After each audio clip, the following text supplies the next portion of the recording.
제가 발가락뿐만 아니라 발바닥에 무좀이 있어가지고 참 고통스러웠어요. 막 가렵고 또 지저분하고. 지금 그런 게 아니고요. 참 누구보다도 아주 심했었어요. 어느 때 발병이 됐냐 하면은 중학교 때인 것 같아요. 제가 조숙해서 그런지 그런 것도 일찍 왔어요. 무좀이 중학교 때부터 생긴 것 같은데, 제가 사실 야간 학교를 다니면서 낮에 공장에서 일할 때, 그때는 검정고무신이 그저 최고 신발이었거든요. 학교를 다녀도 운동화 한 번을 제대로 못 신어봤어요. 근데 그 검정고무신 안에 물이 들어가 있죠. 하루 종일 그거 신고 일하죠. 또 밤에도 그걸 신고 갔다 오죠. 또 고등학교 때는 제가 세탁소에서 일을 하면서 하루 종일 서서 일할 때 또 그 신발을 신고 하니까 언제 그 발이 무좀이 생긴 후에 나을 기회가 없었어요. 그래 이제 군대를 가서 군대에 갔다 오신 분들은 아실 거예요. 미제 무좀약이라고 냄새 고약한 거 나와요. 치약같이. 그걸 바르니까 나아요. 그런데 조금 지나면 또 그러고 또 그러고 아주 별스런 약을 써봐도 안 나아요. 또 월남에 더운 데 갔더니 이게 더우니까 더 발생을 하는 거. 또 월남에서도 전부 약 같은 게 또 미군에서 나오는 그런 좋은 약들인데 아무리 발라도 안 돼. 낫긴 나아요. 그러다가 또 조금 지나면은 다시 또 그래요. 그런 물집 생겨서 터지고 그게 마르면 또 허옇게 일어나고. 그래서 어디 가서 양말을 못 벗어요. 목욕탕에 들어가도 양말 신고 들어가야 할 정도. 그렇게 참 취했어요. 그런데 어느 날 누가 식초에다 물을 좀 타서 3번만 담그면 될 텐데 그래요. 그래서 내가 그렇게 좋은 약을 써봤는데도 안 나았는데 무슨 의사 면허도 없는 시골 아주머니가 한 얘기, 그게 어떻게 효과가 있겠는가 해가지고 안 믿었어요. 그래도 하도 고통스럽고 짜증스럽고 창피하고 그러니까 참 흉하잖아요. 그게 허물이 벗겨지기 시작하면 또 한도 끝도 없어요. 그리고 가끔 우리 집 하수도가 막힐 정도로 그냥 벗어집니다. 그런데 그 말대로 하도 답답하니까 그 말대로 했더니 지금 몇 년째 괜찮아요. 깨끗해요. 그래서 자랑하고 싶은데 이거 발을 자랑한다니까 그렇고. 그래서 어지간하면 그냥 양말 벗고 살아요. 밖에 나갈 때나 예배 인도하러 올라올 때나 신고 그러면 벗어요. 좀 내 발 좀 보라고. 그 발바닥이 어린아이 그 발바닥처럼 깨끗해졌어요. 제가 얼마나 기분이 좋은지 몰라요. 그리고 또 저도 한참 때는 여드름이 어떻게 얼굴에 많았던지 또 얼굴 잘생긴 건 알아가지고 그런 게 또 찾아온다네. 잘생긴 사람만 생긴다 뭐요 그게 또. 그래가지고 바늘 하나 댈 곳이 없이 그냥 여드름이 너무 흉측하게 많이 났어요. 근데 또 그것도 조금 나이 먹으니까 없어지더만요. 그걸 또 없어지니까 기분이 좋아요. 저는 오늘 말씀을 준비하면서 이 나만 장군이 문둥병에 걸려 있을 때에 얼마나 고통스러웠겠는가. 무좀만, 발가락 사이에 있는, 발바닥에 있는 무좀만 나아도 그렇게 내가 기분이 좋았었는데, 전신에 문둥병이 걸려있는 그 불치의 병이 나았을 때에 얼마나 기분이 참 좋았을까. 무좀 안 걸려보신 분은 이해가 안 갈 거예요.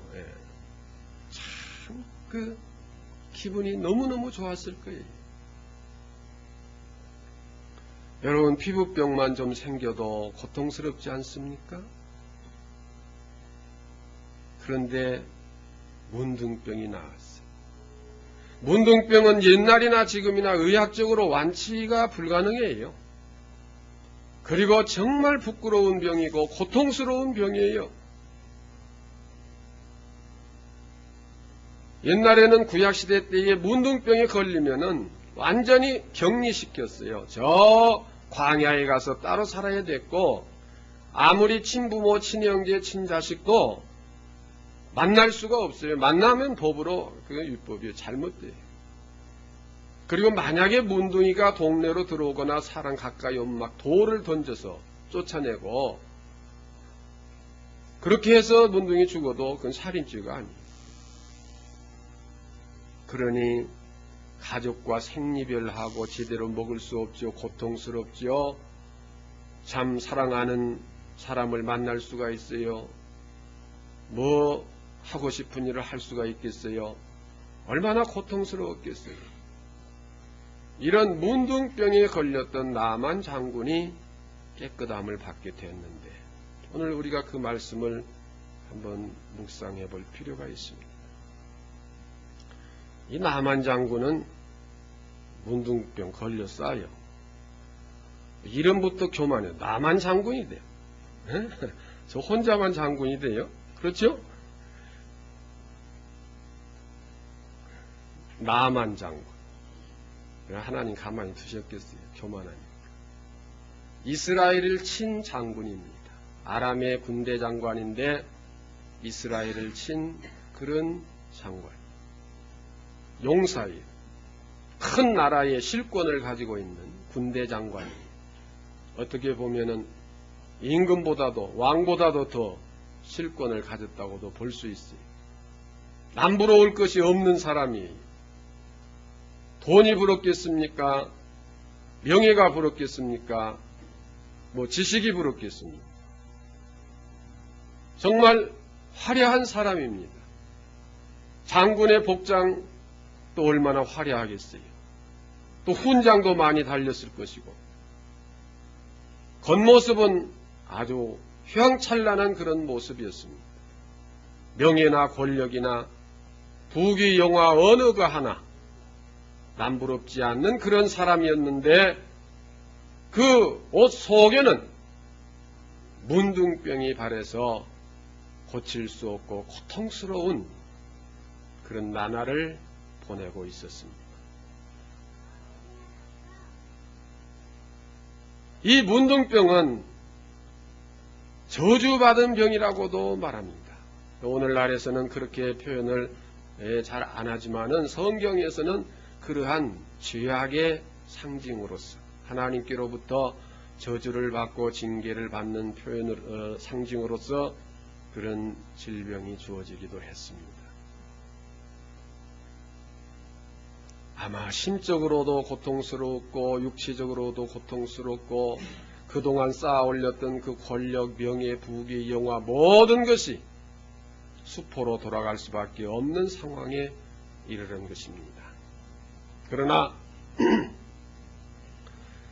하나님의 사람 엘리사를 찾아가서 그 말씀대로 했더니 어린아이의 살같이 새 살로 새롭게 변화된 새 몸이 되었던 것입니다. 저는 이렇게 표현을 해보겠습니다. 무좀보다는 문둥병이 더 심한 것입니다. 문둥병보다는 우리 심령의 죄가 더 심한 것입니다. 무좀만 나아도 기분이 그렇게 좋았는데 문둥병을 낳으면 얼마나 기분이 좋겠습니까? 그러나 이 시간 우리는 육체적 문둥병보다는 우리 심령 영적 문둥병을 치료받는 시간이 되어야 할 것입니다. 여기에는 놀라운 하나님의 축복이 함께 하시고 우리에게 새로운 기쁨과 새로운 출발이 시작되어지는 것입니다. 요단강물 성분이 특별해서 나아만의 문둥병이 나은 거 아닙니다. 요단강 물이나 우리나라에 있는 물이나 다 똑같습니다.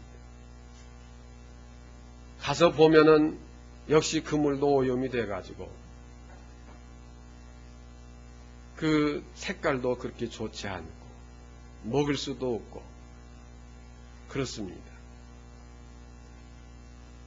그 물이 무슨 특효가 있어서 그런 건 아니에요. 하나님을 대신한 선지자 하나님의 말씀을 순종했기 때문에 그와 같이 되어졌습니다. 하나님이 세상을 이처럼 사랑하사 독생자를 주셨으니 이는 저를 믿는 자마다 멸망치 않고 영생을 얻게 하려 하심이니라. 이 말씀을 우리에게 주셨으므로 우리는 믿기만 하면 우리의 영적인 문둥병이 깨끗해지는 것을 믿습니다. 그 물이 특효가 있어서 그런 게 아니에요. 오늘 우리가 성찬식에 임할 때 그 포도주가 특효가 있어서 아니에요. 솔직한 말씀으로 이거 가게에서 사온 거예요. 포도주 만들 수가 없잖아요. 어떻게 만들어요? 못 만들어요. 저희 가정에서는 못 만들어요. 또 포도즙을 내서 이렇게 주스로 해놨더니 또 곰팡이가 끼고 또 변질되대요. 뭐 여러 가지 그런 그것이 있어서 포도주를 이제 사다가 이렇게 하는데 아마 혹 술을 좋아하신 분은 저 밖에서 많이 드셨던 술이나 그 포도주나 오늘 포도주나 다를 바가 없을 거예요. 요단강 물이 특효가 있어서 나만의 문둥병이 나은 게 아니에요. 오늘 마시는 포도주가 특효가 있어서 낫는 게 아니에요. 오늘 우리가 받는 포도주는 영적으로 예수님의 피로서 마시는 특별한 음료인 것입니다. 왜 그렇게 되어지느냐? 예수님께서 이것은 내 피라 하시고 주셨어요. 그러면 주님께서 어디 손가락을 잘라내서 피를 짜내가지고 컵에다 받아주시면서 피라고 하신 거 아니에요. 오늘 우리가 마시는 똑같은 포도주를 주시면서 내 피라. 우리가 오늘 먹는 똑같은 빵을 나눠주시면서 내 살이라고 주셨고 그 떡과 그 포도주를 먹고 마시는 자는 주님의 살을 먹고 주님의 피를 마시는 것 같아서 주님의 영이 그 속에 함께 하시고 주님의 피가 그 속에 함께 하고 주님의 인격이 그 속에 함께 하신다고 하셨습니다. 그러므로 여러분 매년 우리가 반복해서 드리는 이 성례전이지만 다시 한번 이 시간 새롭게 주님이 주시는 포도주와 떡을 받아서 먹고 마실 때에 주님의 살과 피가 내 몸에 있어서 나의 옛사람은 죽어 장사 지낸 바 되고 이제는 내가 산 것이 아니라 내 속에 예수 그리스도가 살아서 역사하는 새로운 피조물 되어지는 새 변화의 역사가, 새 축복의 역사가 여러분에게 함께 하실 줄로 믿습니다. 내 기분으로, 내 감정으로, 내 어떤 이성적인 노력으로서 내 죄가 사해지는 게 아니에요. 주님의 말씀에 의해서 되어지는 것입니다. 죄라는 것은 대상이 있을 때 죄인 거예요. 다시 말하면은 내가 도둑질을 했다. 주인이 있기 때문에 그것을 가져온 것이 도둑질이에요. 그래서 도둑질 죄가 되는 거예요. 주인이 전혀 없는 것이라면 그냥 내가 가져왔으면 그냥 내 것이지 죄가 아니에요. 대상이 누구냐? 우리 죄의 대상은 하나님이세요. 그것을 빚진 것에 비유할 수가 있습니다. 내가 아무개에게 빚을 100만 원을 졌다. 100만 원을 갚아야만 그 빚이 해결되는데 그 주인이 내게 빚을 준 사람이 100만 원은 안 갚아도 좋으나 내게 죄송합니다 하고 한번 인사나 한번 하시오. 그러면은 그분이 그렇게 했으면 인사하면서 죄송합니다, 이 한마디가 100만 원의 빚이 해결되어지는 것입니다.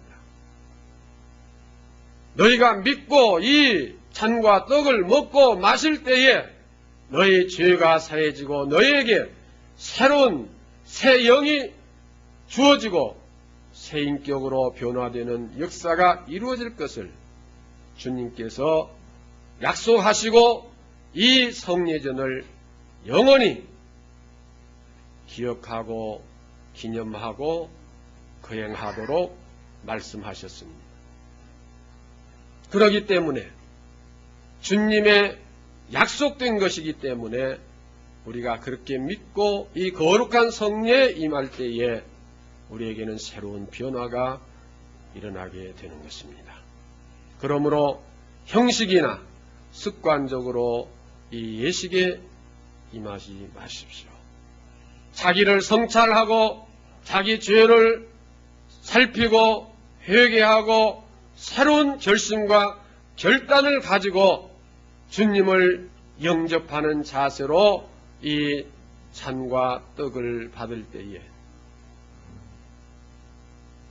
요단강 물이 특별한 성분이 있어서 나만의 문둥병이 나은 것이 아니라 그 말씀에 순종할 때 되어진 것처럼 주님께서 우리에게 명하신 말씀이기 때문에 그 말씀에 순종해서 믿음으로 임하면 여러분의 심령의 모든 영적인 죄가 이 시간 녹아지고 어린아이와 같이 새롭게 되어지는 하나님의 축복이 임하시기를 주님의 이름으로 축원합니다. 기도하시겠습니다.